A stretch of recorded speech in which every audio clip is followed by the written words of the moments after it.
Welcome to episode 500 of This Week in League. I'm Jay. And I'm Glenn. 500. Fellas. 500, yeah. And, I mean, we've got so much planned for this very special episode. And when I say so much, I mean fucking Fuck all. nothing. Because none of us actually realised it, even though we just recorded 499. Glenn is going to recite the 500 monologue that Vin Diesel did in that fucking movie one time, where he was a street fighter. Yeah. I don't even know what the fuck you're talking about. Yeah. Fuck, what was the movie?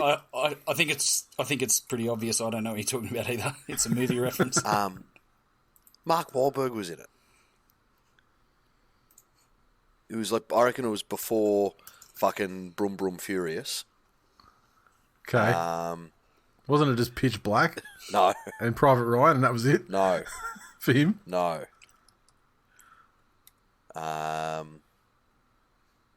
So Marky Mark's not the one where he fingered Reese Witherspoon on the roller coaster, right?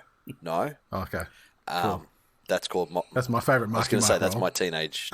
That's called my teenage years. Knock Around Guys. Oh, yes. Like where they're all like the kids of fucking mafia guys. Mob guy, yep.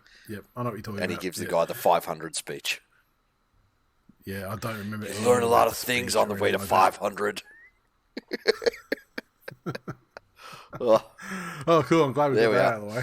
It's quality programming. Awesome. yeah. Look, it's just it's wonderful to see that. After all this time, that the show has returned to where it started. Well, see, I'll tell you what. My team has with been Manly on top shit. and Tigers in the shitter. And my team has Where been they shit belong. for approximately 478 of those episodes. Yeah, and like being truthful, that's not the case.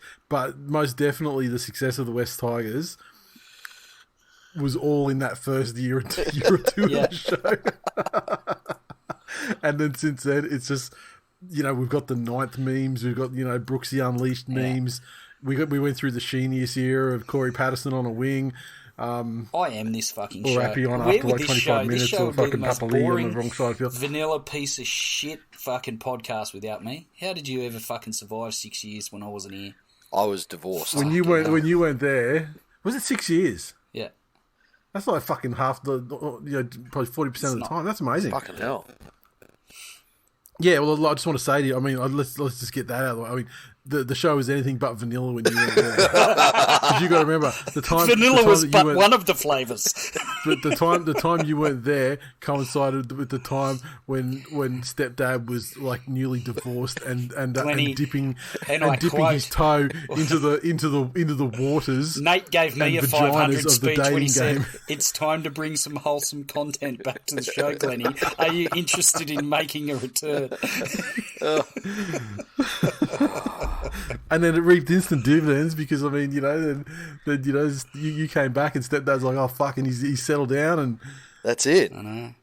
Great fit. Glennie's the good influence. I'm a fucking family man now. He's coaching kids basketball instead of fucking commando rolling out of the fucking bedroom trying not to be seen while they're watching the cartoons on a Saturday morning. Oh, yes. So how times have changed. Full circle. How times have changed. Still a pack of cunts. But I would like to point out what a fucking achievement it is to be 500 of anything when the only fucking thing I can think of about 500 is a obscure Vin Diesel reference. Like 200, 300, all of that shit. There's fucking heaps of stuff you could talk about. Well, it's 200 more than it's 200 more than 300, and this is Sparta was epic. Yeah. That's 200 more than that. That's it. So maybe if Zack Snyder had done 500, his daughter wouldn't have fucking Appy Coruscant's wiped herself. Oh goddamn! That's the sort of Can the sort I of just stuff that you say, miss, Glennie. in honour of 500, Yes, Nathan, you are one of the biggest pieces of shit I know, but you are a test. I thought you were going to blow me for a second. Nah, you are a fucking resilient human being. Because whilst there was me and then there was Jay, now there's me and Jay, the one constant just like herpes, it never fucking goes away. You're just over there with that stupid fucking grin on your face for 500 fucking episodes. And more often than not, is the one that has to deal with the dumb cunts that listen to us. Yeah, exactly. Of course, I mean, the dumb cunts he's referring to, of course, are people who used to listen to the show who don't listen anymore. So he's definitely not talking about you guys. No, definitely not. I forgot you were here. Sorry. And he would never be talking about the patrons. Fucking patrons. Would you, Jay? Do whatever you want. Spit in my mouth, patrons. Oh, wow. That's it. I was chatting to someone about something about Emma Stone the other day, and I said that the analogy was that someone was saying, I can't remember what it was with regards to. I think it was probably chatting to Glenn's mate Sam, and talking about Emma Stone. Don't And I have any said, mates by that name.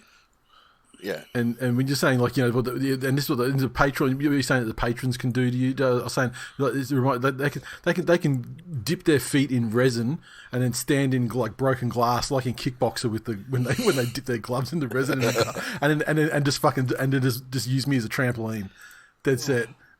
That's how dedicated I am. Emma Stone's too. Don't anyone ever fucking actually do that? Yeah. What, you're saying that like you find her so attractive she could go Michael Flatley on your fucking hairy ball? I think it was comparing her to like fucking who's that Billy Corgan in a wig bitch, Kirsten Dunst. I was comparing it was a play, I think it was like a playoff. It was a playoff between the two of them, and I was saying, and it was an illustration of just how much more. Yes. Okay. Attractive. So comparatively. Yes. Lovely. Exactly. And there's nothing to do with anything. So welcome, particularly 500. welcome new listeners. This is a rugby league podcast. Yeah, and if there's something that our listeners have experienced and realised over 500 episodes now, is that we are also the most organised and professional of the rugby league podcasts. Yes.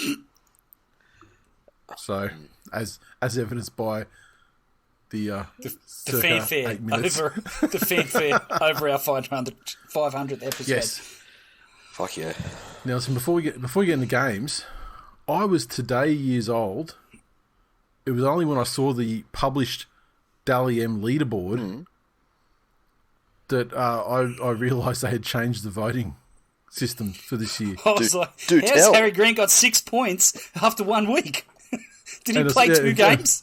I'm like, fucking, yeah. They're like, did he play for the Tigers on Sunday after playing for the Yeah. Storm on Thursday? Yeah, so, like, previously, there'd be a single judge, 3-2-1, best player on the field gets the 3, and so forth. And now what they're doing is they're 2 unnamed judges. They select them from a panel of former players. They watch each match, and then they separately award votes on 3-2-1, which means that a player could receive a maximum of 6 points. Yeah, okay. Now per game. So and it's going to go behind closed doors after round 12, which is much earlier than traditionally, right? Which the cynic in me says, oh yeah, that's the betting company's influence.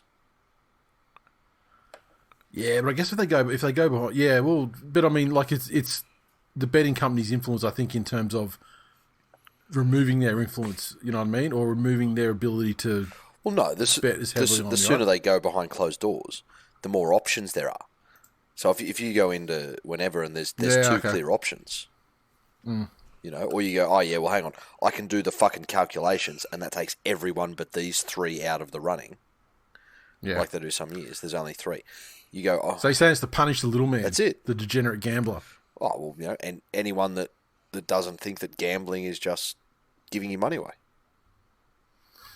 So. Yes. Well, there you go. I much prefer fucking Ponzi's. Yeah, fuck yeah. Can I get an NFT of gambling, please? On an NFT of who I think is going to win the Dally M this year. Right. I just wanted to bring that up briefly because that was something that was news to me until this morning when I saw the published scores, and I was like, how the fuck is someone getting 6 points? Yeah, fuck yeah. I know Daly was fucking amazing, but I mean, calm the fuck down. Round 1. Okay, so... Oh, hang on. So one of them's a hooker. Correct. Because he gave Josh Hodgson a point in the Melbourne Parramatta game. So one of the judges last week was a hooker. I thought Hodgson was very good for at least 50, 60 minutes. Yeah. We started to see some of the bad Hodgson. Like, it was in a crunch time when I don't think he was good. Actually, it's the first game. We'll just hold that for just 2 minutes, and we'll get to him, because the first game was Eels versus Storm on Thursday night. I haven't been told that since before Glennie was back on the show.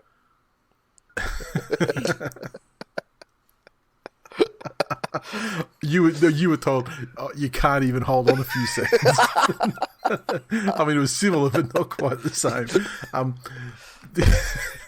The Melbourne Storm eked out a thrilling victory over the Parramatta Eels, 16-12 at Combank Stadium, and I don't have the scores in front of me on this new system that I'm using here for getting the stuff. Here we go.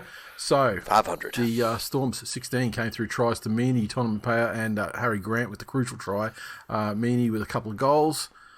Defeating the Eels, their 12 points came through a try to Will Penasini, another to Junior Polo, and Mitch Moses, a conversion and a penalty goal. So let's circle first thing. We'll just circle back to Hodgson. I thought he was actually very good for a large. I mean, like he was largely involved in both of the tries that Eels scored. The thing that I didn't like about Hodgson, and this is probably something that they're going to go to the video and, if they're good enough, try and coach it out of him.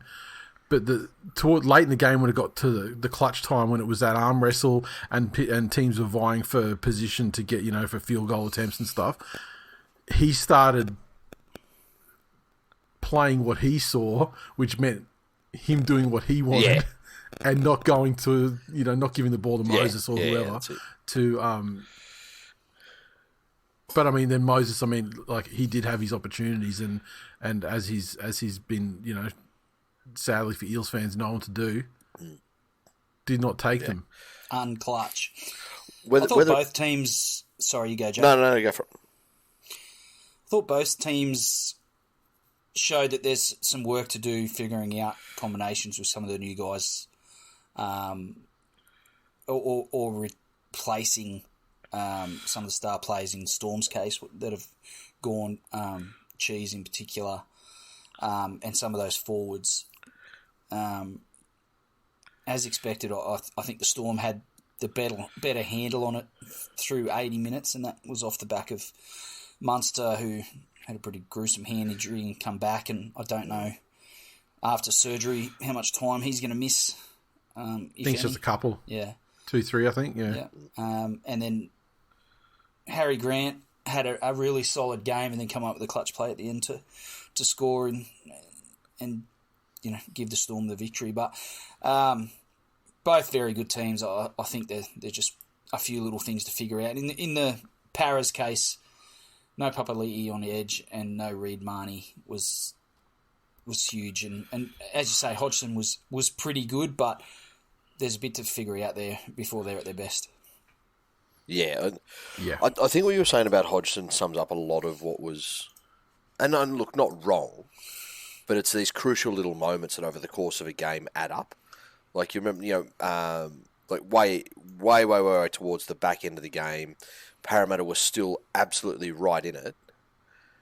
And then tackle 5, Gutho cops the lightest of fucking pinkies across his forehead, and he decides to stay down for like a full 20 seconds trying to fucking milk something. Yep. And all he does was take all the momentum out of the play. Yeah. They could have had a quick play of the ball. Moses could have been on it with options in the back. He could have run. He could have put an attacking kick into a line that was absolutely fucking shambles. But instead, Gutho's taken it upon himself there for that sort of bullshit and ended up just killing the entire momentum of it. Defense. And there was another time. There was another time there real late. There was another time really late as well where the Eels got the ball from a penalty or from a scrum or whatever, and they weren't that far out. And instead of sort of working for the field goal, they went straight for the all or nothing set play out to Sivo on the left, where he just ran out of room and tried to kick through. It was too deep. Yeah, that's he had there was nothing else he could do, but he was either get tackled out or try something. And I mean, if he had have had another a metre less on that kick, then it probably would have been a goal line dropout, and he would have looked like a genius for conjuring something out of nothing. But but yeah, the real problem was going for the all or nothing. Lots has been play on the first tackle. Yeah. There's a lot said about the absence or the missingness or Madeline McCanning of Brown. Did you put that down to him actually not being there already, or do you put that down to the hooker not bringing him into the game? I don't know. I just think he had a poor game. One of those, yeah. And look, I didn't really notice Hodgson not sort of hogging it and trying to play the whole game himself until the end, when it sort of got real tight like that. But yeah, you're right. I mean, Brown was. Yeah, I feel like the onus is on Brown. Yeah, true. The onus has to be on him, regardless of what Hodgson's doing. He has to take it by the scruff of the neck, really. And like worst case scenario, yeah. And worst case scenario, at least if it's not happening for you, it's something to be said at half time to fix. Yeah. That's it. So you don't just let it go the whole, So that's it. Over on the socials, and he would. Go. He would typically be an effort guy, where even if he wasn't getting the ball in his hands as often as he would like, last year he was still finding ways to influence the game. Yeah. This game, not so much. That's it. Over on the socials, at Fat Harry Lazy on Twitter. What a better way to start the NRL season than a heartbreaking Parramatta Eels loss. That's it. Just as the last one finishes, so this one begins. John in our Facebook group said 58% possession against the worst Melbourne Storm team to take the field, maybe ever, and we lose in Golden Point. Footy's back. Norts in the Facebook group, he said top not karma. Oh, that's it, yeah. Gutho does have the absolute fucking shit cuntiest of all shit cunt haircuts. And it suits him to a fucking T. Doesn't it? Like, if I say the word Clint Gutherson, that haircut comes into your head. Fucking... I mean, him and Moses, though, I mean, the lack of clutchness to their play at any time of the season, it's becoming to the point now where it's got to be like infective to to their general confidence. There's a player in the NBA, and I know that you guys know who he is, Trey Young, and before we get into jokes about, I know his doppelganger. Yeah, that's it. His failed or younger clone being planted in Australia, but he was playing the part of the heel, for a long time, and that's what people are saying. Oh, he's playing the part of the heel. Other teams love to hate him. He plays the villain really well.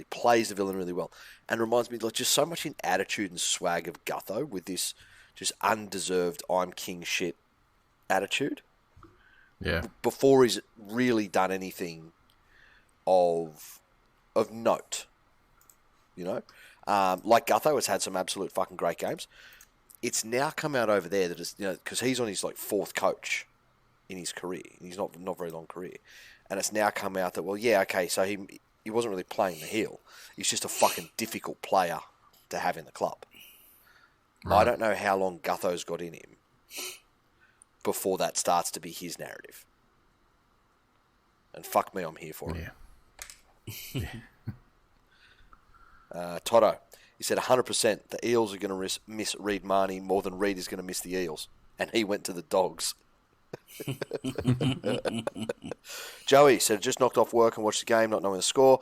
Wish I'd turned my phone on earlier to save myself from watching this embarrassing performance. I finally feel like Glenn Blakely watching his beloved Tigers. No, there you go. Come on, mate.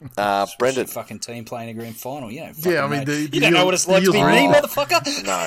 The Eels were in this game until the fucking last minute of it. He didn't watch them play in a grand final. He watched them show up to a grand final. Well, they participate. They participated. He watched them arrive at the ground, and then that's all they did all day. Brendan said, would you expect anything else from King Nutho?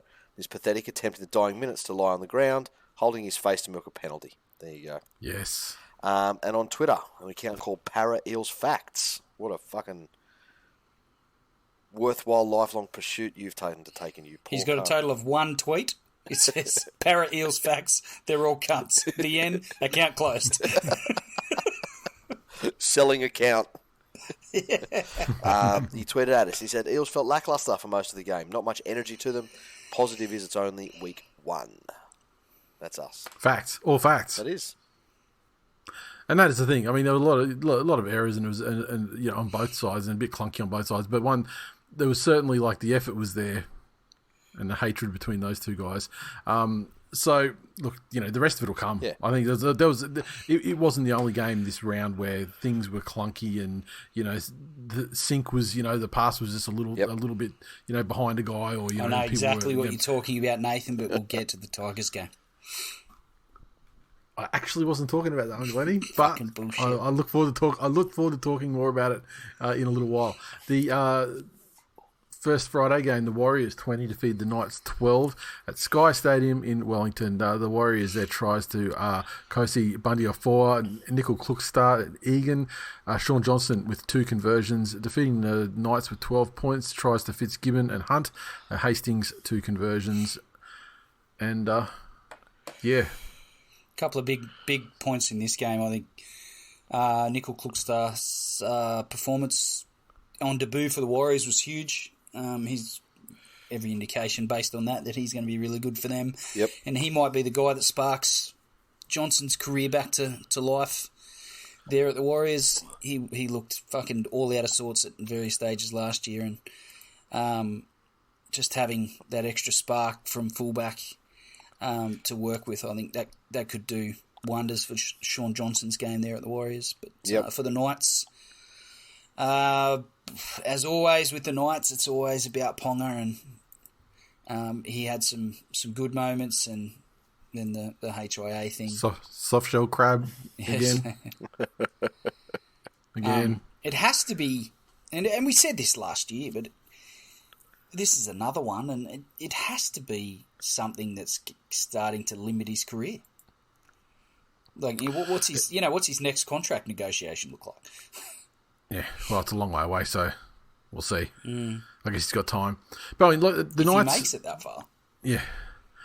The Knights got themselves way back into this game, and really the difference was the last sort of, 25 minutes maybe, of desperate goal line defence from the Warriors. You mentioned Nickel Klukstar with a try saver holding Ponga up, and then you had Pompey as well that just saved what seemed to be a certain try. And so I'm loving, just like it's, I mean, once again, it's just round 1, but I'm loving the look of early resilience that the Warriors are showing. Yeah. When, you know, obviously with reasons over the, you know, the time that they had to be parked over here, but still, like, just the general resilience that they seem to be showing already is vast upgrade on what we've seen sort of the last year and a half. 100%. I know they went back to New Zealand last year, but this game and the support of the crowd and the noise was, you know, they're really back home, and it's good to see. You know, as it's been spoken about a lot, even on this show, that they sacrificed a lot, and it, you know, probably in lots of ways impacted their ability to do better in the competition, being based over here and not having that significant home ground advantage. But that crowd was behind them every step of the way, and let the Knights know about it. Yep. 100%. That's the other thing, Bradman Best. Is there another player in the competition who has plummeted off a bigger cliff since bursting on the scene? Luke Brooks. Well, I feel that his cliff was pretty small to begin with, though. Well, he's 1.5 feet tall. I mean, How does he get up there? How does he get up there? I mean, I don't remember Luke Brooks bursting on the scene and people saying, "Well, that guy's playing Origin." They said he was the next Andrew fucking Johns.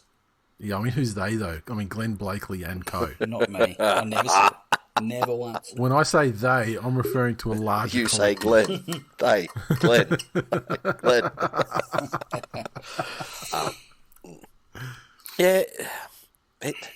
He's another one of those like victims of like he was a centre. He came in and that thing happened when no one's fucking seen you before because first grade coaches obviously don't do any sort of video work or have any sort of footage available from anything other than first grade.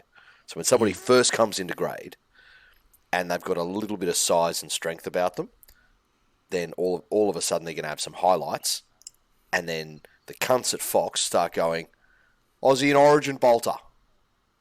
He sidesteps somebody and he goes, he'd look good in sky blue. Shades of Fitler. You're like, oh, fucking just shut up, cunt. The thing with Best is that's his game, beginning and end. He's strong. Yeah. He's quick. Yeah. That's it. So if you have a solid defensive strategy and not giving him time and space to wind up, and get a shoulder into your work, it kind of nullifies his entire skill set. Yeah. So yeah, who knows what the fucking. It's not like he's lightning on his feet and, he's got a fend and a great offload. Look, he's not that guy. No. I think he will just be a solid, like, high output and low risk workhorse centre who will score. Yeah, he's pretty fucking... I mean, it's pretty high risk when he drops the ball every time he gets it, though.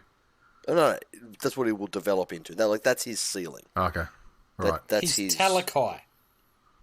No, he's not. Because Except Talakai's thinner. not a centre. I wouldn't be surprised if Best ends up in the back row at some point either. Oh, yeah. Talakai's a that's front rower refractory. who asks everyone to respect how he feels on the inside. Anything else you want to say on that one? No, not really. Over on the socials, Ross in the Facebook group, he said, well, that's this year done.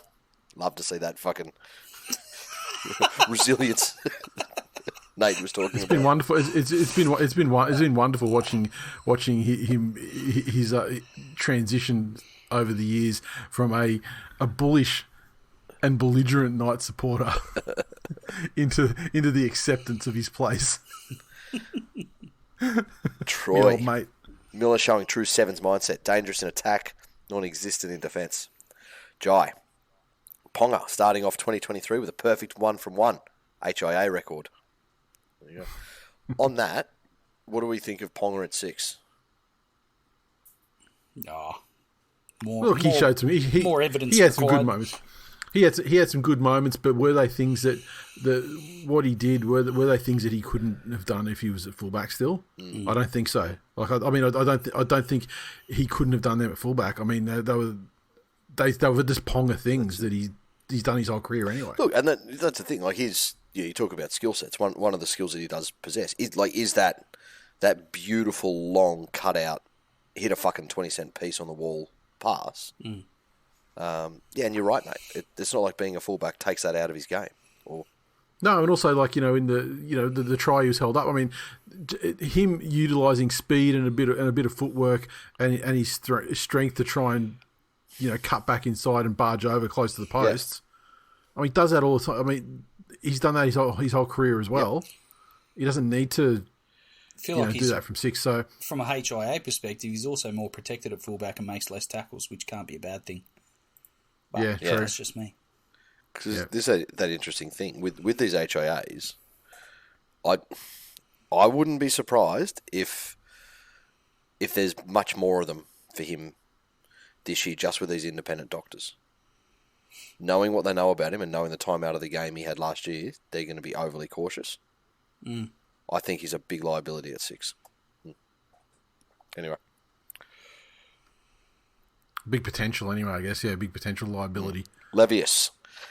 He said, Kalen Ponga going off for an HIA instead of making tackles. Name a more consistent duo. I'll wait. Then he put a bunch of fucking weird Kiwi hashtags that I'm not going to read. Shane, who's new to the group, welcome. He said Jackson Ford was pretty solid for the Warriors. Indeed he was. There was some good fucking debuts or debuts at new clubs this week. Yeah, definitely. Dom. That's it. Buying my grand final tickets. Good teams doing what they need to against soft-cock sides and putting them away. Just like Ponga puts away his long-term memory with every knock up the Warriors. Simon Griffin on Twitter. He said, not much ball sucking from the Warriors tonight. Sean Johnson possibly our weakest link. Both sides of the ball. Knights are one Ponga concussion away from the spoon. They still might get it. That's not a bad take. There we are. On to the next one. They definitely look like they definitely look better than they did in the trials, though. I'll give them that. Yeah, they did. And they're very much in that game. I guess you'd say the first non-upset of the round with the Brisbane Broncos 13 defeating the Panthers 12. The Broncos tries double to Farnworth and a couple of conversions to Renault and a crucial field goal to Adam Reynolds as well. And the Panthers tries to Crichton and Luke, with Cleary getting both conversions. Glenn, let you go first. Let's actually hear about the game first. Look, I thought the Broncos showed some of the best of their capability, and I think it was an impressive effort to go down into the house of the back-to-back defending premiers and come away with a win in round one. I think they're to be commended for that. But we also, everyone needs to acknowledge the fact that we did see this exact sort of thing from the Broncos last year, and the key to their season in 2023 is going to be how consistently they can put these types of performances in, how healthy they can keep Reynolds, because as we know, he's injury prone, and especially at the back end of the season where they fell away badly. That's going to be the thing. Like, the Broncos can be in the top 4 or the top 6 up until halfway through the season, and no one can really be sure until they show that they're capable of closing out the year. Otherwise, they could do a similar slide to what they did last year. So, but I thought the Broncos, the Panthers weren't at their absolute best, as said with the Storm and Parra game. There's a bit of clunkiness to it, and there's some stuff they've got to work out too. But I don't think they'll be too concerned. But I think the Broncos played reasonably well. How long do you reckon it takes for Luke to be starting hooker? Because something I found out, to be now. I didn't find this out I didn't know about this until Friday night, because you know how people sometimes they latch onto a player and they champion a player who's like dead set fucking mid. Like, ironically, I didn't realise that there was a legitimate Mitch Kenny FC out there. Oh my until Friday, God. Until Friday. I thought every time I saw that, I thought it was like Sharks fans talking about Matt Pryor and like being ironic. I mean, this guy's fucking shit, but we're going to champion him because he's shit, but he's our shit, and we're going to get around him. No, seriously, people thought that guy was the successor to Appy, and let me tell you, the losing of this game, as solidly as the Broncos play, particularly on the defensive side, Luke starts that game or comes on earlier, and Panthers fucking probably win it. Yeah. I put it to as you, clunky as though, they looked. Since the dawn of rugby league time, your hooker's been one of the fittest guy in your team. Typically, makes most tackles, handles the ball unless you're Jackson Hastings in your team. But when did they start switching him? It was only like sort of in the 2000s, right? Yeah, when they started, actually putting a rotation together where maybe the guy that came on was at dummy half. I don't hate your 9 playing 80 minutes, even in 2023. I don't think it's a terrible idea. You're right. And last year they alternated. Yeah.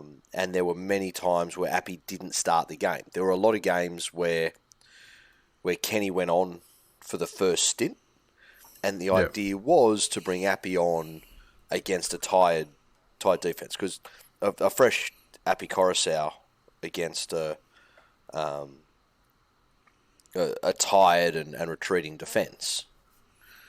Like the only thing Appy tears through harder than that is the sanctity of marriage. So, but it's round one, and everyone knows that Sonny Luke is the future. Everybody knows that Sonny Luke is the future. There's a couple of things that concern me. One of them I hope isn't a concern, but the word is that Nathan and Mitch are fucking besties. And that's, yes, he's got the GOAT pictures. So, yeah, I really do hope that this doesn't become the shitty... Tyrone May the shitty... 2.0. Well, that, but...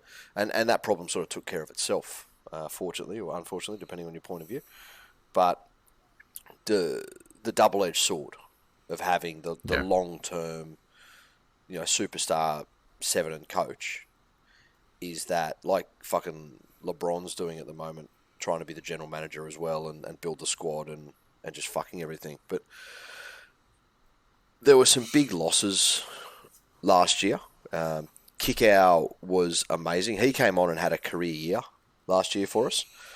Going from essentially doing some good stuff but being an odd liability the year before. He really matured as a footballer.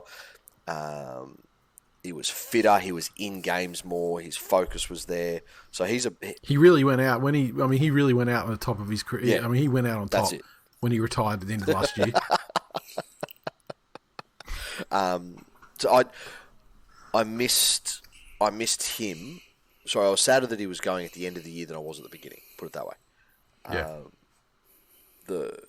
The other stuff will come. The other thing is, this is also a much younger side than what came back from a grand final before. So we did start with 11 of 13 of the grand finals side. Yeah.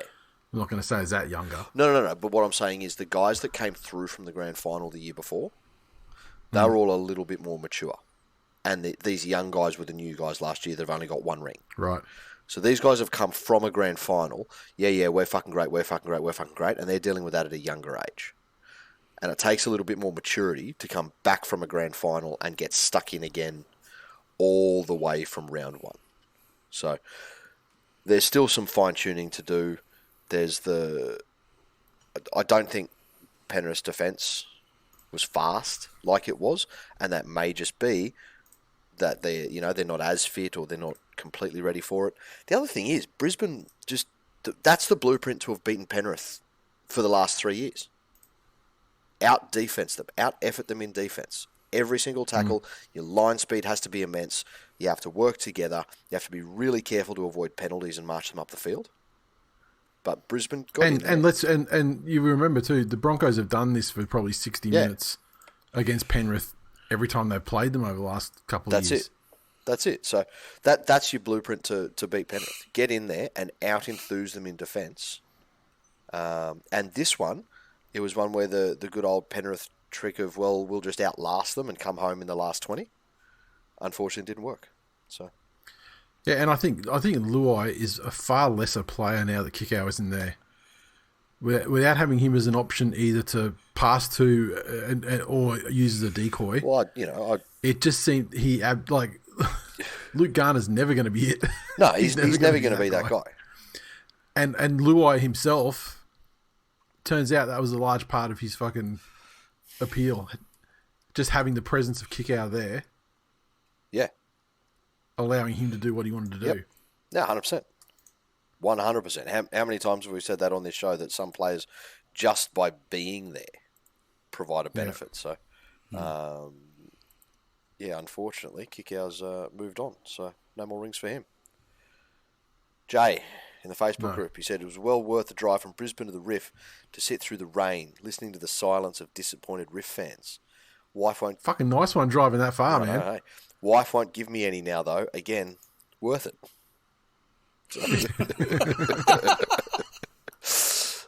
Sean, he said, if Sonny Luke plays 40, we would have been in real trouble. He's going to be good. Yeah, he is. Shunter, he said, who knew that memes don't make great first-choice options in your spine? Except for Dylan Edwards. He transcended memedom. Yeah, Dylan Edwards is still fucking phenomenal. There was a couple of Dylan Edwards drop bombs and stuff as well. Like, Back to the Future for him too. Graham said, Penrith were fine and did enough to win without silly drop balls and mistakes, but Ivan fucked up bad playing Kenny at 9 for 60 minutes. The bloke rips in, but he's no hooker. That's correct. Lachlan, Penrith knows there's always a come down from that high when you've got ice in your veins. And Aaron Marr said the decline in Penrith's form has happened the exact same time they let Charlie Staines go. Coincidence? I think not. And our mate B.43 on Twitter said, Mitch Kenny's deliveries from dummy half are so bad, I've heard his nickname is Australia Post. There you go. Yeah. And that's not a fucking shock. Like, we've gone from a side with Appy at hooker, where teams are freaking out, going, is it left, is it right, is he going to run, to Mitch Kenny, that essentially holds up a fucking Wile E. Coyote Looney Tunes style sign telling everyone which way he's going to pass the ball. So, there's a bit of a difference. Yeah. And it's one thing to have a hooker like that. Yeah. But it's another thing to use a hooker like that when you've got a hooker that's like a more modern, Appy style. Yeah, that's it. Guy waiting there, literally in the top 30, sat on your bench. Yeah. And it was and like I'm all for starting Mitch Kenny if you've got reasons, but it's just the length of time. Yeah, exactly. Like get him off after 20 or something. Yeah. Yep. Anyway, moving on to Saturday and the mighty Manly Sea Eagles 31 to feed the Bulldogs 6. That fucking line is gone.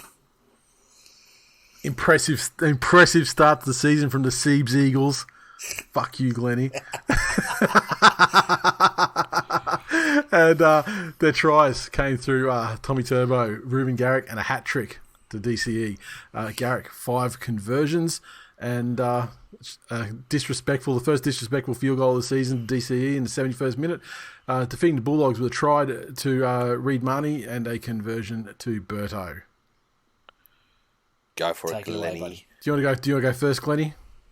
Oh, I thought this is one of the best games I've seen DCE play in a number of seasons. He was fucking everywhere.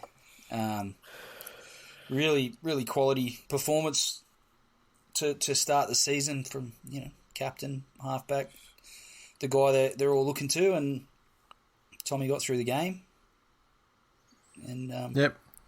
I love the way that they're actually managing him as well. And not just the game was well and truly over. So why jam him into a meat grinder just to do it? I mean, because it was apparently a spectacularly hot day on Saturday down in Sydney as well. And so and you can see players cramping and wilting and shit like that. So why leave him out there when he's when you get under fatigue, where you do something that exactly. Knowlesy didn't teach you to do, and you fuck yourself. So it was pleasing to see that from the coaching perspective. I was genuinely surprised, and I know, new coach, more new players, all the rest of it, but at what point does the Bulldogs hype just fucking run out of steam? Because that hype's self-generated too, mind you. They've spent all this money, and then you got Gus out there talking them up, and they've talked a lot of more shit than any other team over the off-season. They should be a lot better than that.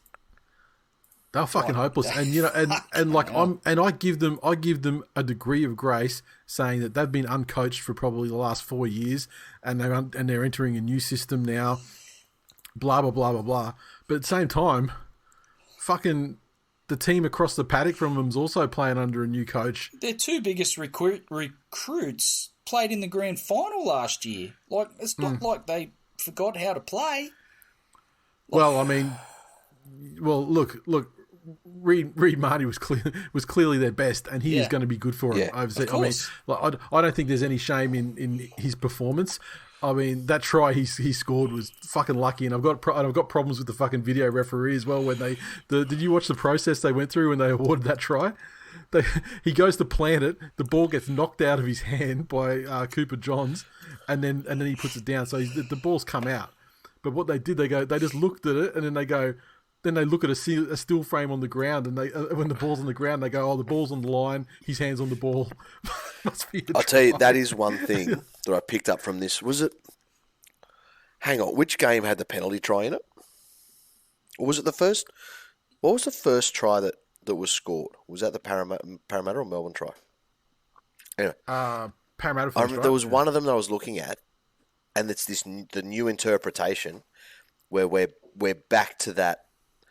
Any touch on the ball equals downward pressure. Yep. So that whole control aspect is now because it hasn't been controlled for a while, has it? Well, remember the phrasing that they've been using. Right. Lost control of the ball, did not regain control before the ball, you know, that sort of shit. Yep. Whereas now it seems to be that you can actually lose the ball, but then as long as before it hits the ground, a fingertip touches it, and at the same time that it's touching the ground, that will be considered a try. Yep. So I don't know whether that's that sport thing of going, well, you know, more tries, more entertainment, happier fans. Take 6 steps before a dunk. But yeah, fuck me. Yeah, that's it. It's there's going to be some iffy ones this year, I think. Yep. But like overall, very happy. I mean, very very clunky. I mean, it's you know, scoring by far the most points of the round. It still was very very clunky in attack, and particularly like, you know, where Tommy was concerned, there was times where, you know, he missed the pass, or, you know, threw the pass, you know, behind a guy or whatever. And there were a number of situations like that I just sort of put down to first round, you know, yips and all that sort of thing. Well, what do you think? The guy's in fucking constant terror that his career's going to be over every time he gets tackled. Yeah, exactly. But I mean, I'm glad he's actually managing that a bit, you know.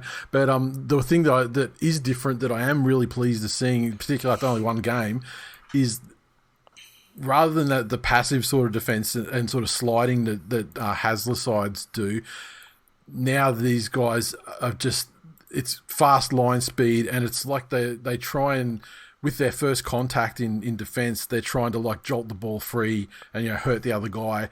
And really, that was the key to the game. I mean, the first time they smashed Kickow in the first half, that was it. That was the end of him for the entire game. He couldn't do anything else with it.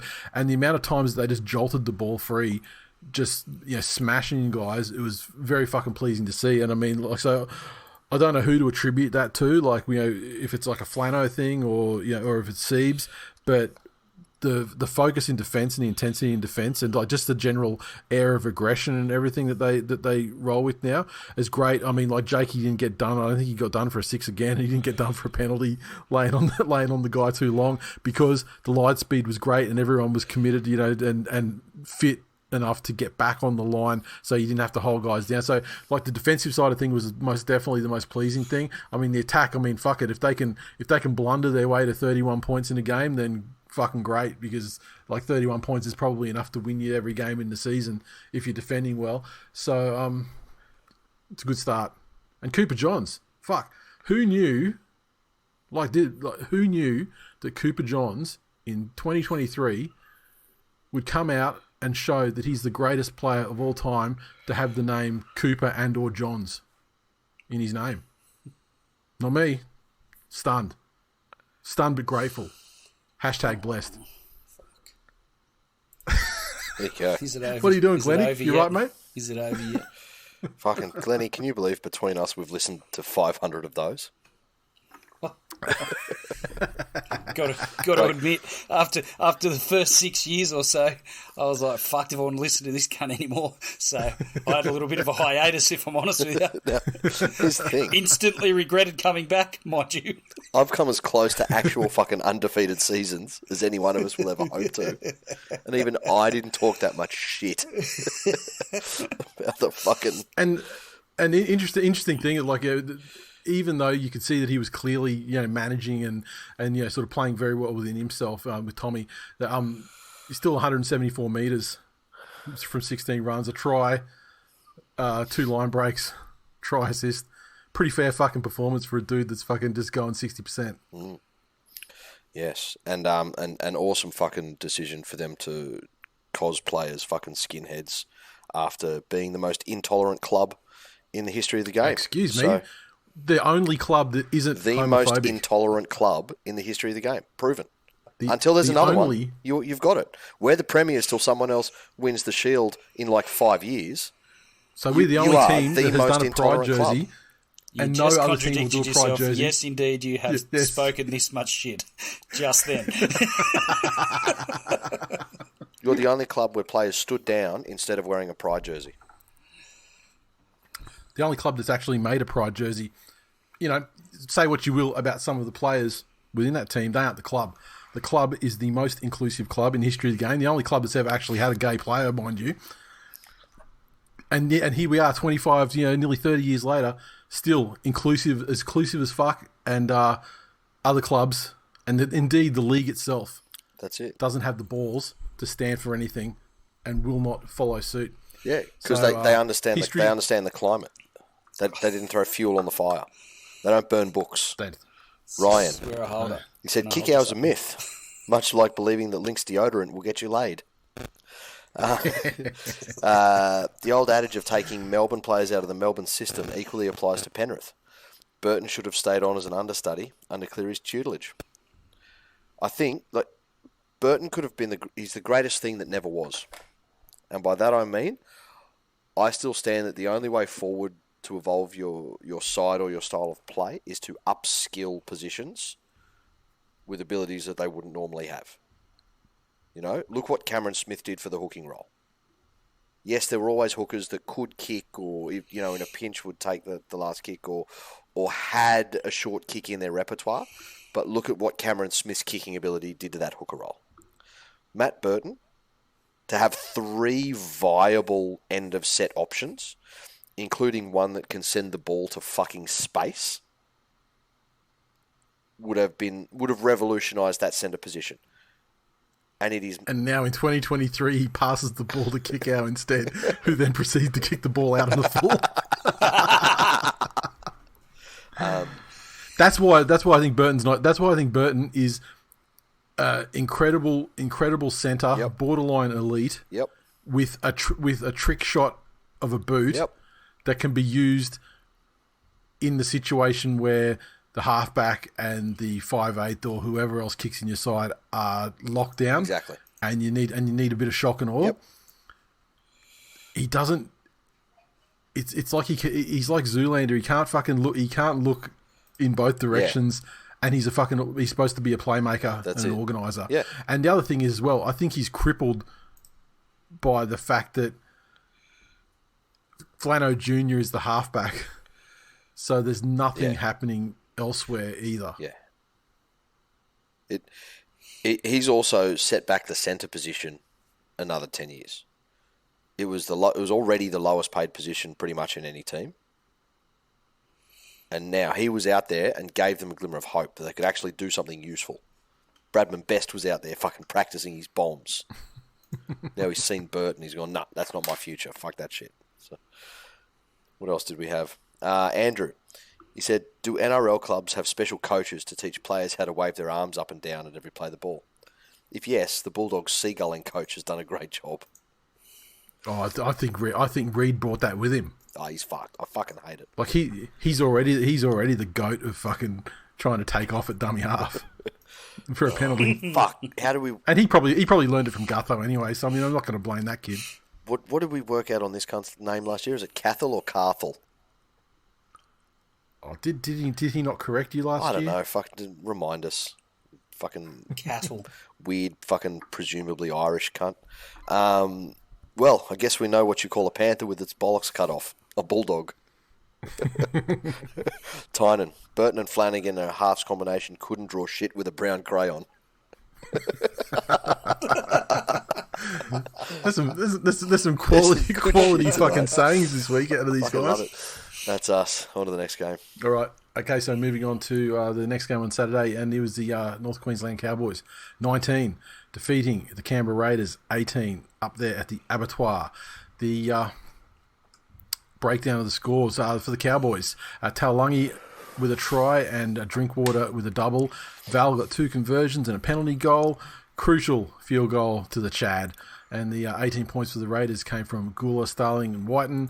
Fogarty, 3 conversions from 3 attempts. Game of 2 halves. Yeah, definitely. Yep. As Canberra games often are, but not in the usual way. Look, let's light a candle first. The Raiders had an absolutely putrid preseason.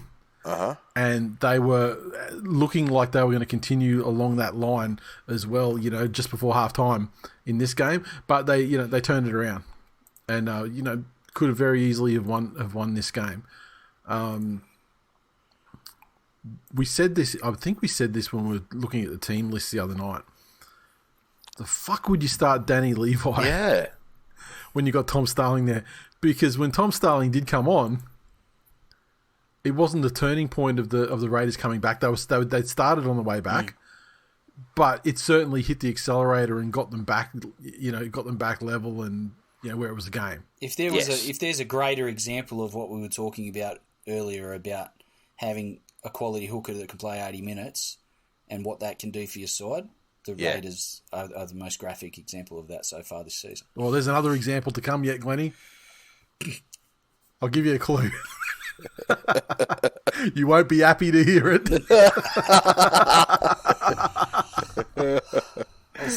I'll still do some simping.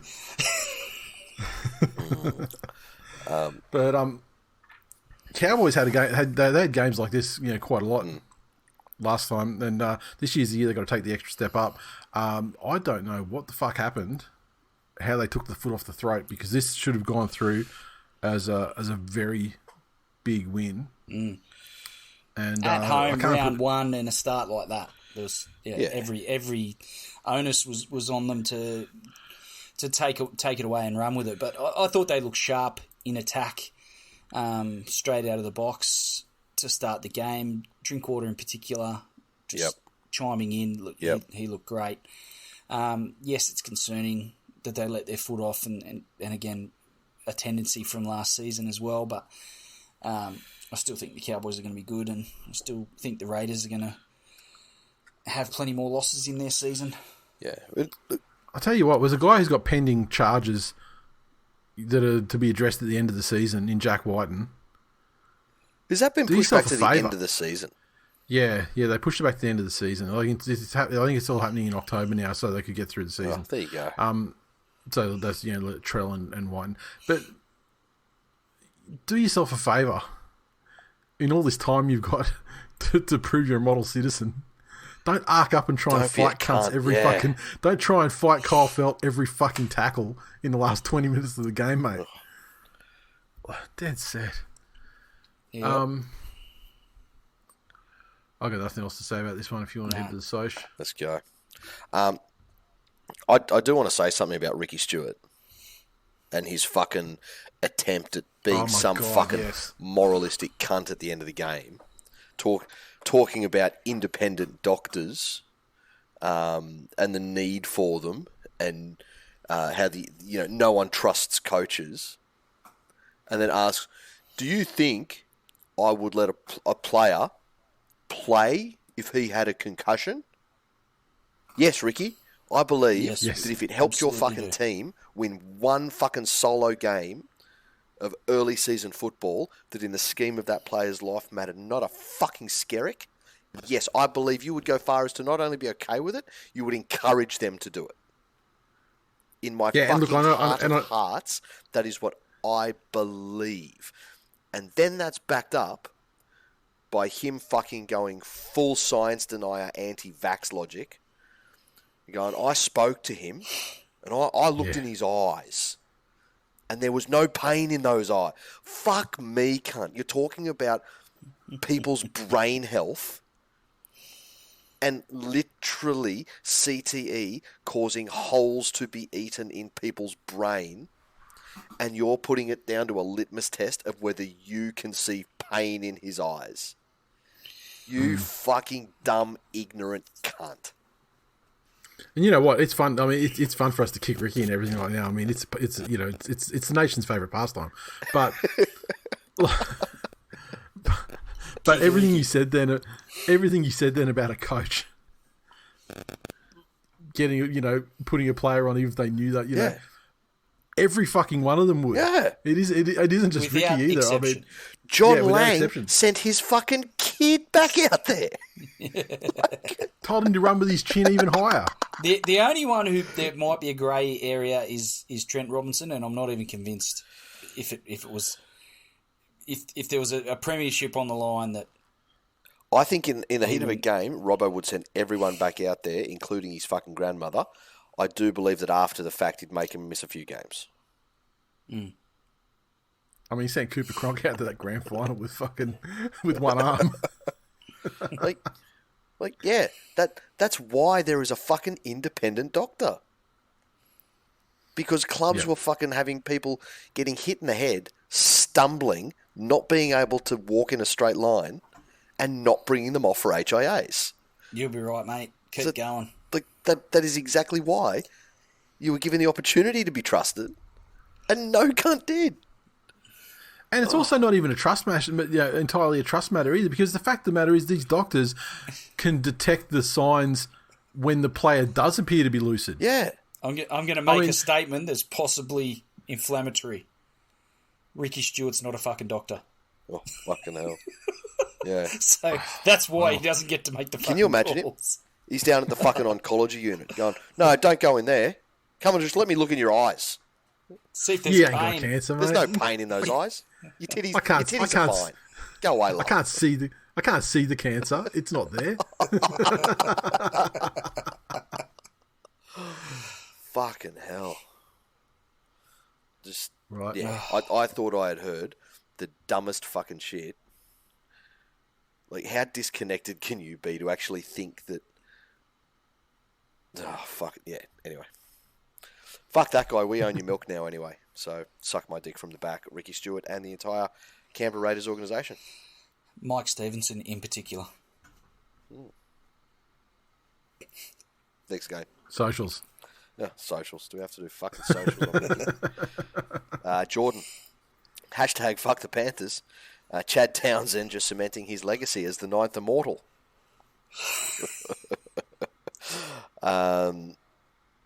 Tigers for 17th on Twitter. No matter the result, Ricky Stewart continues his streak of hoodwinking anyone even remotely aware of NRL that he's a good coach. Best con artist of all time. There you go. That's it. On to the next one. Right. The Rabbits, 27, defeated the Sharks 18 at a sold-out PointsBet stadium. The Rabbits tries through Ilias, Kalamatangi, Campbell Graham with a double, Latrell, 4 conversions from as many attempts, and a penalty goal, and a field goal. The Sharkies 18, they came through tries to Trindle, Katoa, and Wilton. Trindle 3 conversions from as many attempts. And that's it. I tell you, Ilias had a fucking outing, didn't he? A huge game. He looked fucking. He looks bigger than he was last year, Yeah. and I think that's that's going to be a big part of it. And this is his breakout year. Yeah. Fuck, I he guess. put some shots on defensively. Yep. If he can back this sort of shit up week in, week out, huge breakout year. Yeah. 100%. And once again, the Rabbits proving that they knew what they were doing. Yeah. Having to eat a lot of shit from fan base and the Bush doctors. Yep. About how the Broncos won the trade. Now, I mean, end of last season, people were starting to understand why. But if Ilias keeps turning this on, then Yeah, definitely. within the space of a season and a half, 2 seasons, they're going to be proven to be 100% right in what they did. And especially when South Sydney's biggest weakness for the last couple of years has been that cooler head. Yep. So if he can retain that fucking organisational skill he's got and keep leading them around the park, that turns Cody Walker and Latrell and those guys who can be a firebrand, Yep. that turns them into legitimate weapons. Because they can just go out there and attack. And them getting in that headspace where they're the most dangerous as solo players doesn't take away from the overall organisation of the team. That's a fucking I think scary before this proposition. game, the Rabbitohs, in my opinion, obviously serious contenders leading into the season, but based on that performance alone so far from Ilias Yeah. and the leap that he's taken, the difference that makes to them as a side overall is fucking massive. Oh, it's huge. Absolutely huge. And again, obviously up against a Cronulla without the Dally M winner from last year. Coming back in as a young squad. I think Cronulla overachieved last year, much like the Cowboys. Brand new coach, young squad, and just played on guts and energy the entire year, which is why they had a fantastic regular season, but then sort of went out pretty meekly at the end of the year. Yeah. It's not out of the question for them to have come back and maybe not have been as prepared, I guess. I'm not saying that they're badly coached or that they didn't put effort in, But when your game style is that we're just going to go out there and fucking blitz them with our youth and enthusiasm and amazing athletic ability, then when that doesn't really hit like it needs to, and like every other team, passes go to ground and guys are just a little bit out of sync with each other, you don't have that structure to fall back on.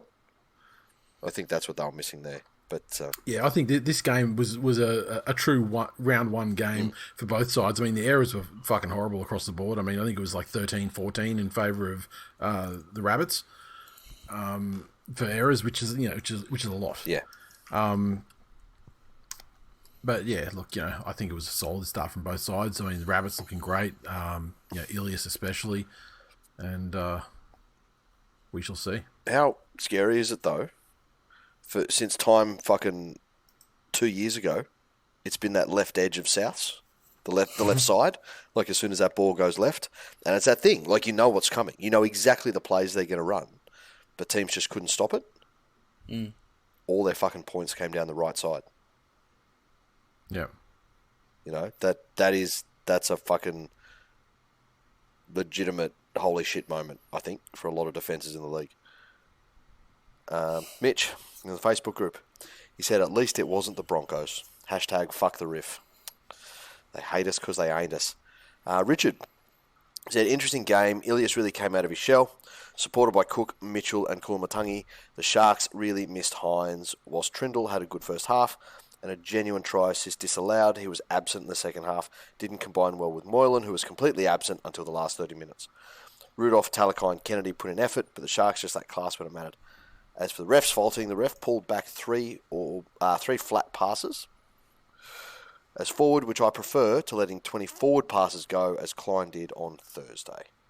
There you go. I'm with that. I don't hate that. I'd rather they police fucking forward passes out of dummy half, get a couple of flat ones wrong, rather than let the bullshit go that we're used to seeing. Yeah. On to the game of the round. The feel-good game of the round. The feel-good game, absolutely. I mean, like, considering, dubbed it, Kevin Garnett round last week on the show. Anything. And honestly, this is the fucking culmination of that shit right there.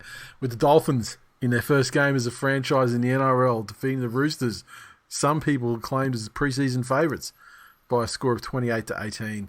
The Dolphins side scored their tries through the Hammer. Has etched himself into history as the first try scorer in the history of the club. Nichols, Lemuelu and Isako with the double to round it out, and Jermaine Isako 4 or 5 conversions. The Roosters side, they had tries through Suali, Hutchison and Tupou. Walker 3 conversions from 3 attempts. Give us a final score. I'll tell you the first thing, good crowd. But as you'd expect in Brisbane anyway, though, because you would get a lot of casuals or Broncos fans just going because, hey, we got football in town on the weekend. Yep. But the amount of like Redcliffe paraphernalia though and jerseys and shit in there, it was fucking huge.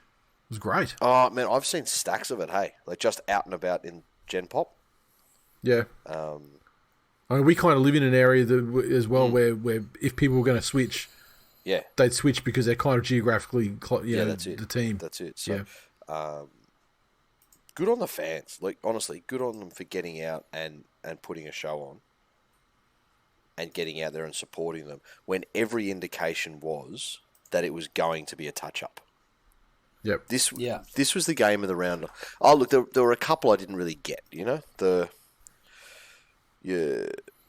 The Penrith and the Rabbits, they played in the grand final a couple of years ago. Killed them in the semis last year, fair enough. Melbourne and Para. Parramatta got them last year, and there might be a little bit of a rivalry there.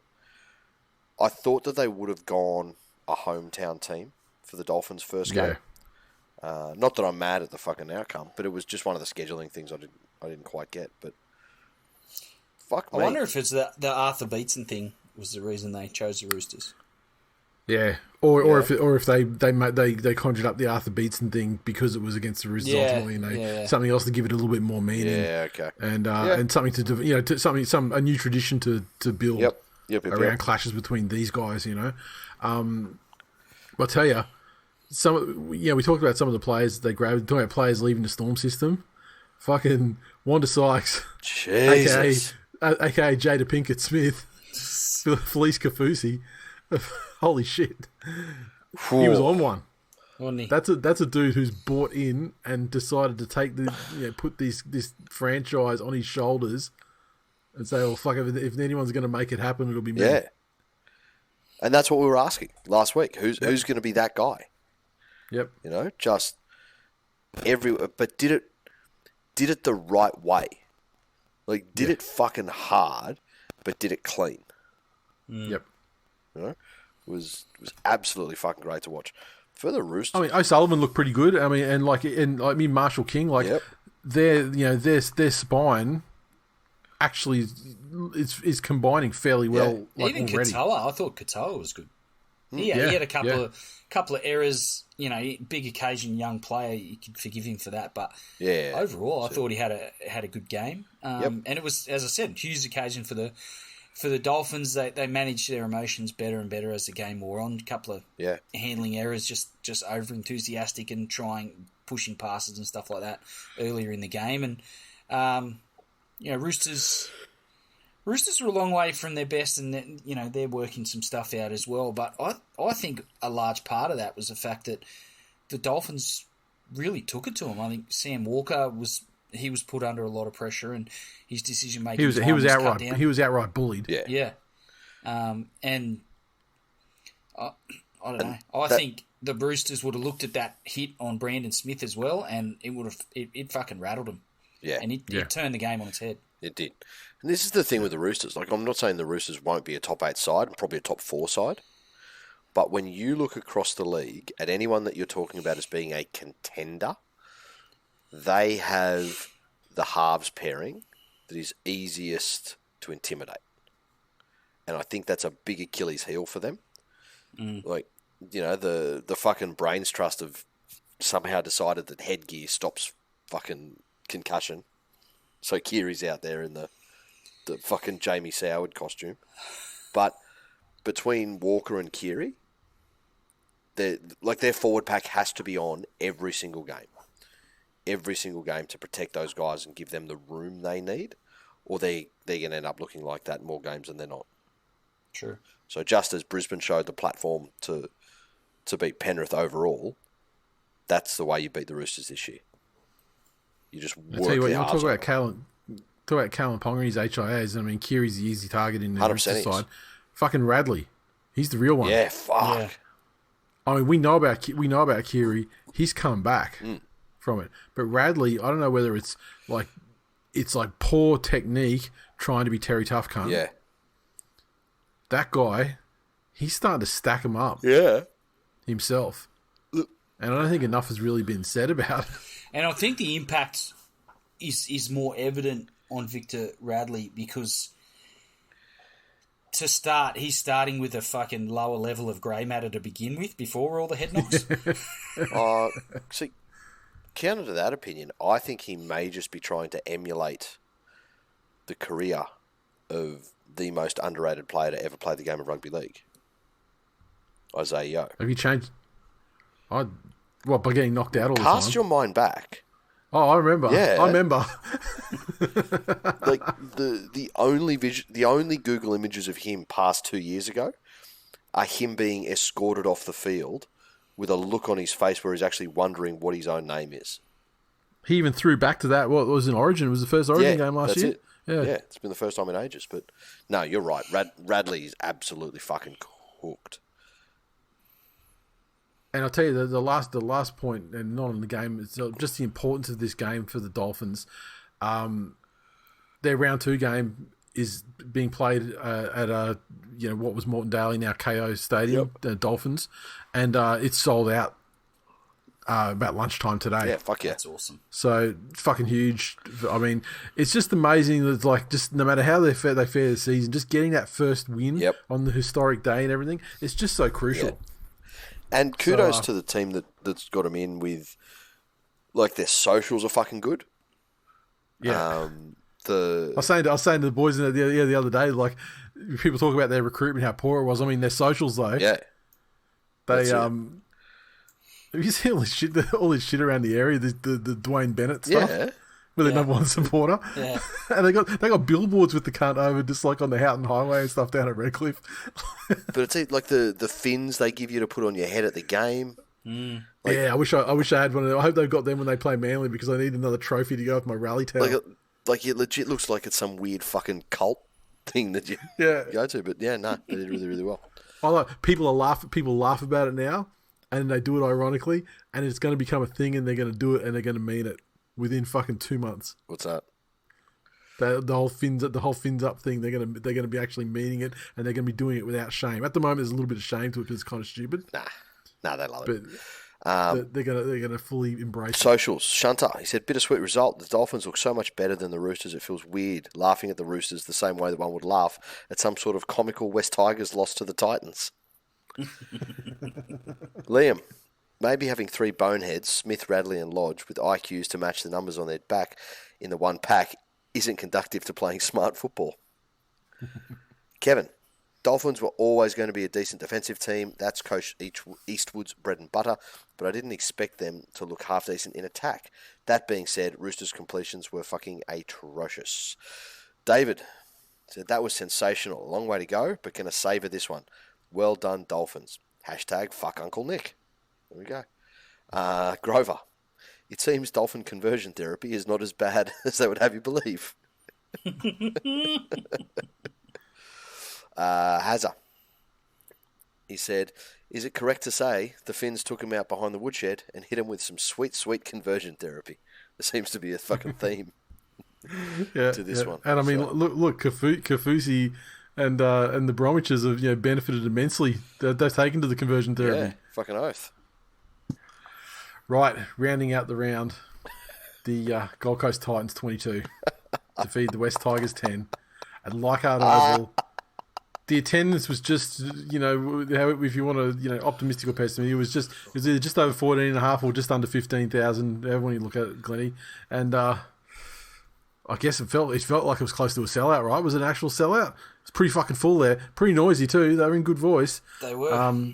As they watched Philip Sammy get a double, Sam McIntyre and AJ Brimson with a try. Tanner Boyd 3 conversions from 4 attempts. Defeating the Tigers 10. Dewey and Laurie with tries, and 1 penalty goal to Dewey, which actually started off their scoring. They started off the season much the way they ended last season. Fucking cowards. Explain yourself, Glennie. I didn't play. And if you look, to be honest with you, if you saw you're the modern day Laurie Nichols, get your fucking single on and start explaining. If you fucking saw my try at touch football last Tuesday night, you probably fucking would have given me a start.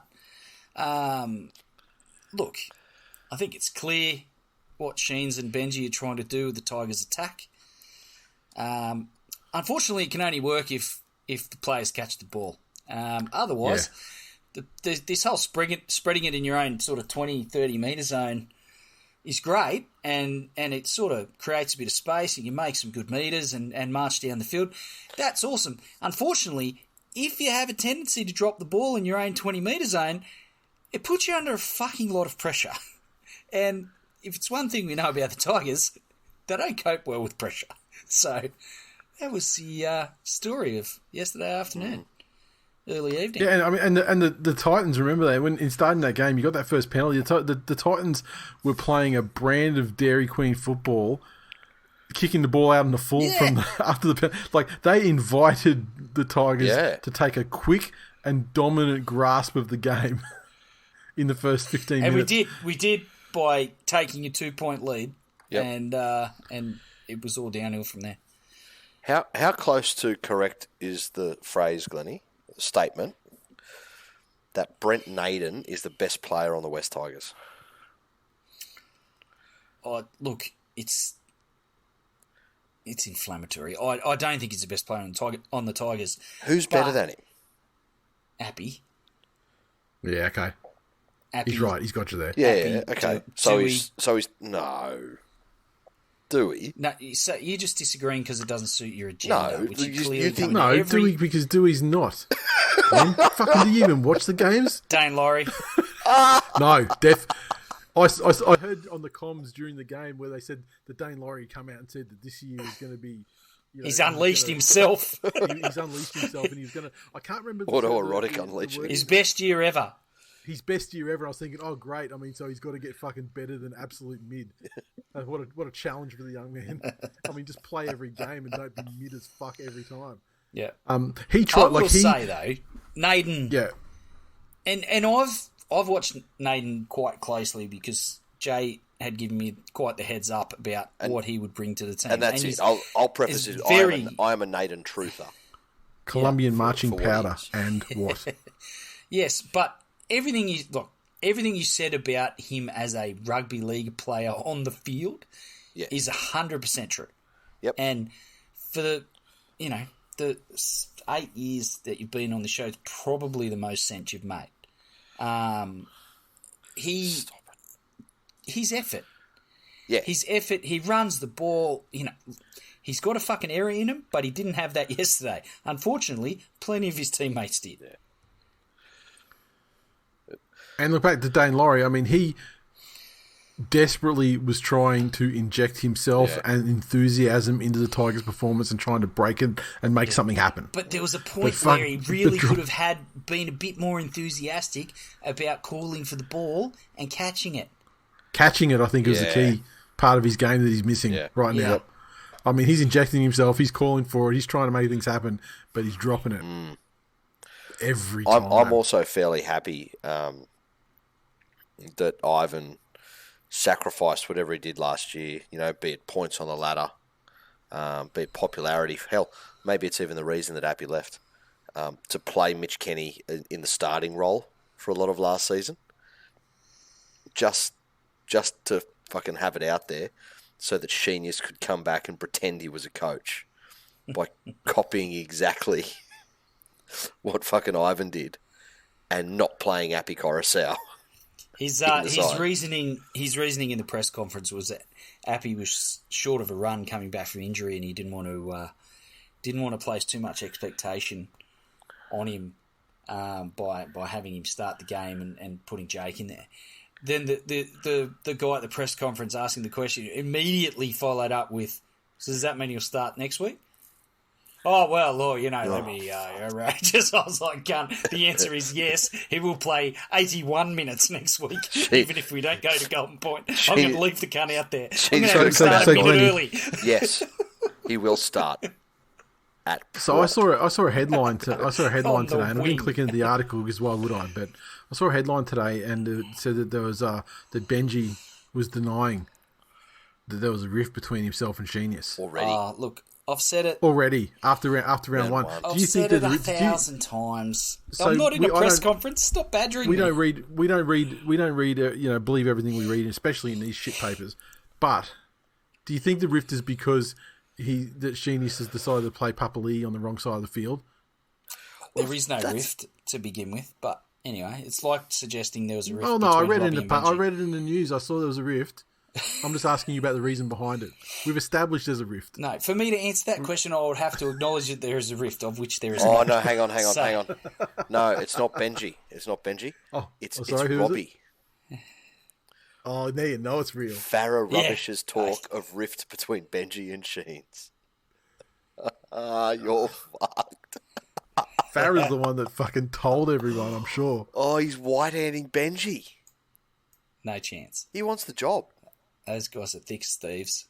It's all good. Yeah, it's like in Star Wars with it's like the Sith in Star Wars. There can only be two, so he's trying to kill off Benji so he can be the apprentice. Yeah. Listen, Emperor Sheenius. Listen, boys.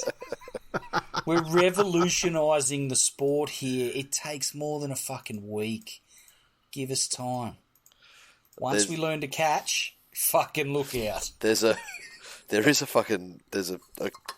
comment in here that it says it so eloquently, so I won't wreck it. But is there anything else you want to say on that, apart from the Tigers? I just want to say that, we haven't really spoken about the Titans at all. Titans fans are being quite lippy and probably giving me the treatment, and I deserve it. But they're still fucking spoon contenders, and this will be the highlight of their season. So fucking have your moment, guys. But they'll be contending. The Titans did do well, though. They'll be the Titans did do the beach because you don't have jobs. They'll be contending for the spoon with the Tigers, and they're a lot better than the Tigers. And they've got drawn first blood here in the battle.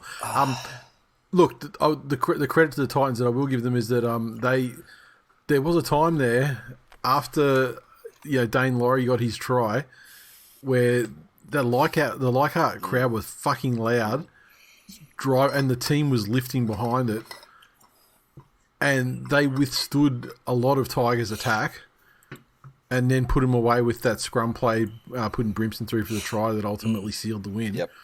And so they did have to weather a little bit of a storm there. Yeah. And did pretty well after the Tigers had tried to claw themselves back into the game as best as they could. But the other thing is, Titans, you've been given a fucking gift, a precious gift, one that can enrich the lives of your club and the players, fan base, families, and everyone involved. I'm talking about Kieran Foran. One fucking game, and you've fucking broken him already. One game. And let's also be fair. Look how they massacred my boy. The only reason the Tigers were back in that game as well. What was that Foran brain snap there? Was it off a Hengawe? Yeah. That he came in at, and I don't know. Like, I think he might have thrown a fucking uppercut in that tackle. So I don't know whether Offa Hengawe, maybe said something about, leaving videos on your iPad or something, or I don't know, but yeah. But then that very next tackle, Foran's out of the line as if he's fucking channeling Noffa, and that was when Dewey scored. Yeah. So I'll tell you, it might have been the fucking best thing that he went off. I don't know what the fuck that was. The thing is, it pretty much ended their attack at that point. Yeah. Yeah. Because I tell you, he instantly, he made Fafita more valuable for... I thought Verrills was very good for the Titans as well. Yeah. This is the first time that they've had a real hooker in. Can we think back through history? Who have they had playing hooker for them in the Titans era? Mitch Rain.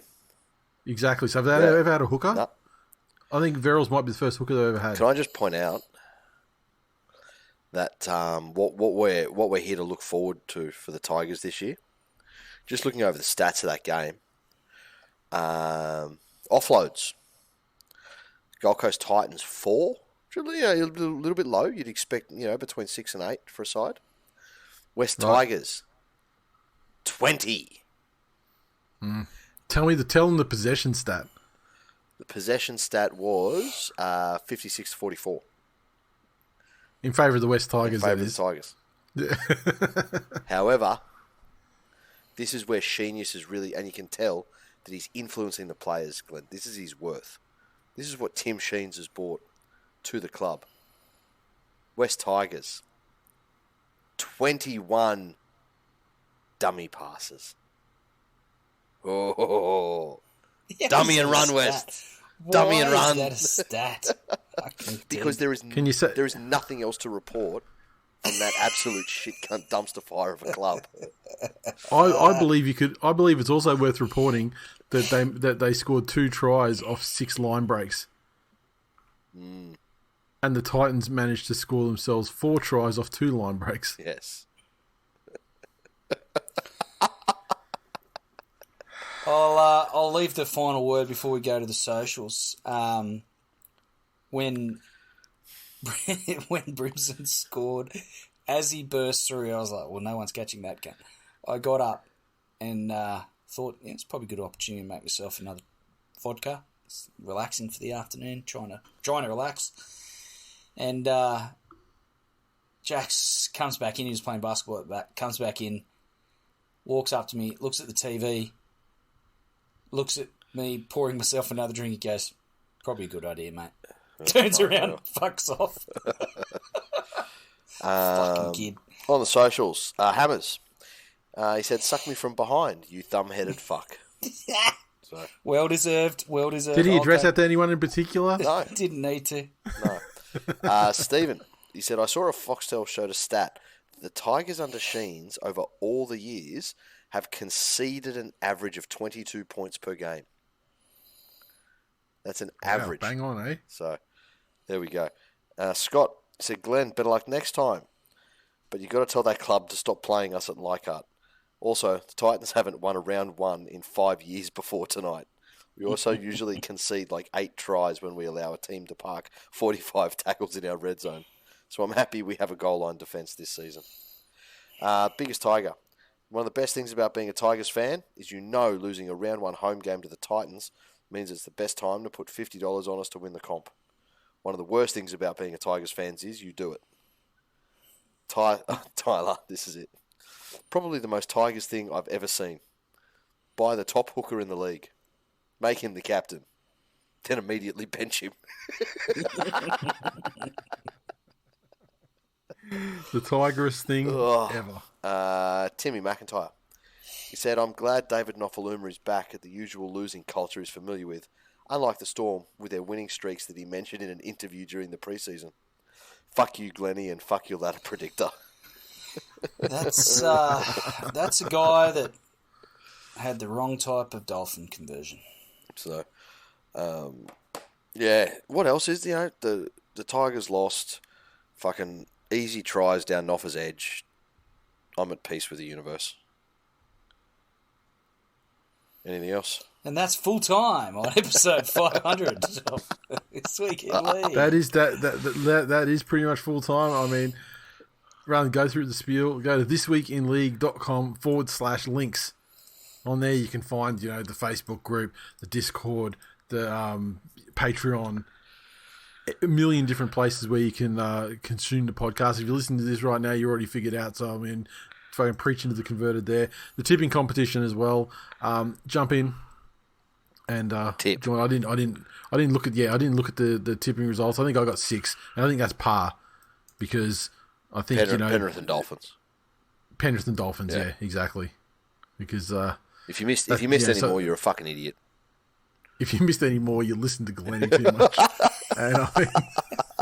And you deserve everything comes your after way. 500 episodes, if you're still doing that, then I don't know what to tell you. Clearly, you can't be told, so why bother? Thanks for listening. If anyone's listened to all 500 episodes, fuck. Shout out sorry. to you I'm persistent sorry. and resilient motherfucker. Oh, good times. Any closing words that you'd like to offer anybody? 500 episodes. I still remember episode 1, and Well, you thought you were going to get some, Glennie. fucking enriched my life. This show has enriched my life. So are we I've ready? taken years off it. Are we ready to branch into OnlyFans this year, Glennie? I've learnt some new words. Only I'll thumbs. send you some feet pics. No worries. No, you got to film your own. I'll send you a your own photo, content. and you can decide if it's my thumb or my head or my dick. They're very similar. Lovely. And that's why we love you, Glennie. You smite yourself so we don't have to. But you still do anyway. That internal defense mechanism that you have. But you still do anyway. Yeah. Fuck yous. Been a pleasure, boys. Let's go. Right. Talk to you guys on Wednesday for the previews.